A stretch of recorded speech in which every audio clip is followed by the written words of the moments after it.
तर कसे आहात मित्रमैत्रिणींनो, पुन्हा एकदा स्वागत आहे आपल्या यूट्यूब चॅनलवरती ज्याचं नाव आहे चविष्ट पदार्थ।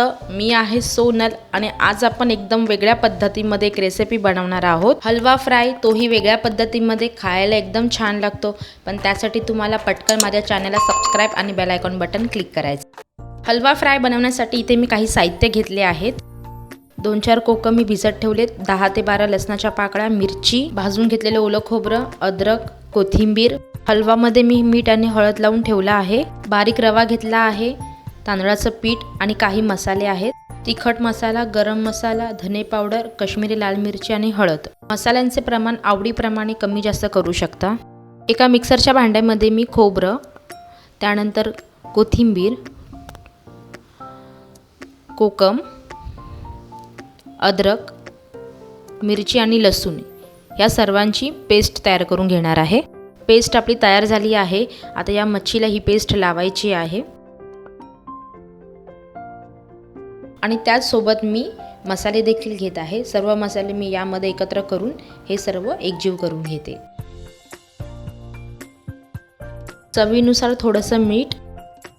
आपण नेहमी साध्या पद्धतीमध्ये हलवा बनवतो मीठ वगैरे टाकून, पण तुम्ही जर ही स्टेप फॉलो केलात तर तुम्हाला कळेल की याची चव देखील वेगळी लागते आणि खायला देखील खूप छान लागतं। मी तर म्हणते एकदा तरी तुम्ही अशा पद्धतीमध्ये ही रेसिपी ट्राय करा। तुम्ही जर एकदा बनवाल तर नेहमी अशीच बनवाल।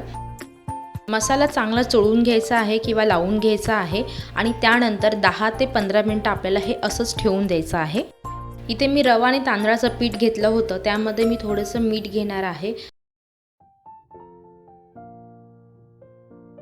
शक्यतो मच्छी फ्राय करताना आपण रवा वापरतो, पण रवा जेव्हा आपण वापरतो तेव्हा खूप बारीक असा रवा मिळतो, तो रवा तुम्ही वापरायचा आहे। इथे आपले सर्व साहित्य रेडी झाले आहेत। आता आपण हे फ्राय करून घेऊया।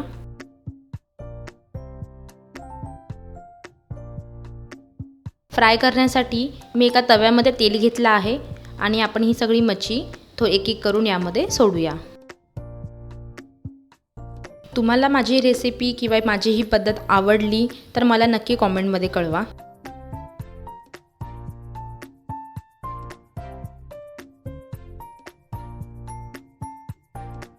एका बाजूने आपण मच्छी फ्राय केली आहे, आता आपण दुसऱ्या बाजूने फ्राय करून घेऊया।